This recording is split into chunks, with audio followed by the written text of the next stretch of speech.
From the very onset of the course, the students are responsible for their own content and subject matter.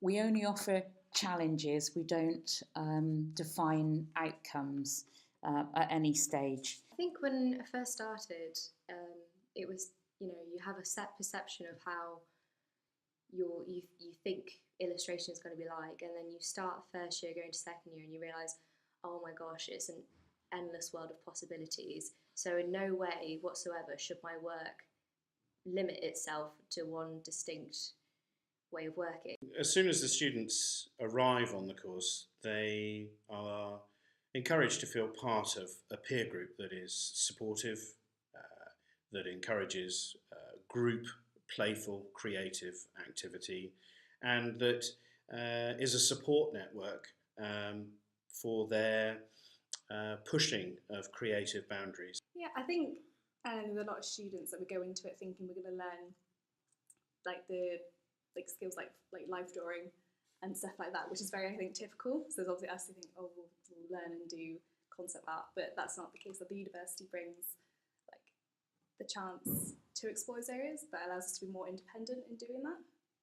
So yeah, for level 3 students in illustration, I think it's really important that they take ownership of their learning and in effect write their own program of study which relates directly to their interests. So I think especially not only their visual language but also the kind of content that they're going to want to work with.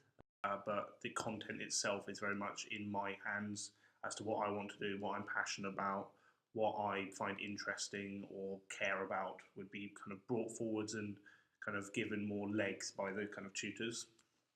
There's a very open attitude to problem solving and the utilisation of processes and materials that put across the idea that they are trying to expand on. I think the creative freedom that we are allowed is so important in developing such a diverse range of work between everyone on the course, and when everyone is so interested in what they're looking into, because everything is so unique, everyone is looking at something from a completely unique perspective, or they're doing a project which no one else is doing. It's interesting, it's fun. For the people on the course, I think we have a good kind of group, kind of almost like community, and I think ironically, again, I don't know if there's something I should be saying on the recording, but it's much stronger as of this year in the kind of the guise of the course.